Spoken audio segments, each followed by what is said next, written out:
नीट परीक्षेमध्ये paper leak झाला. मोडक सरांनी सांगितलं लाखो विद्यार्थ्यांचं आयुष्य उद्ध्वस्त झालं.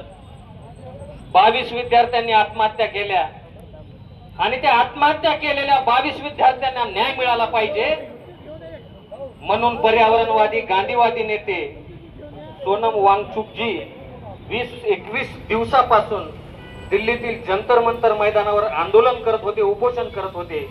त्यांचं उपोषण किती निर्दयीपणे, किती निष्ठुरपणे या हरामखोर सरकारनं उठवलं हे तुम्ही आणि आम्ही डोळ्यानं पाहिलेलं आहे.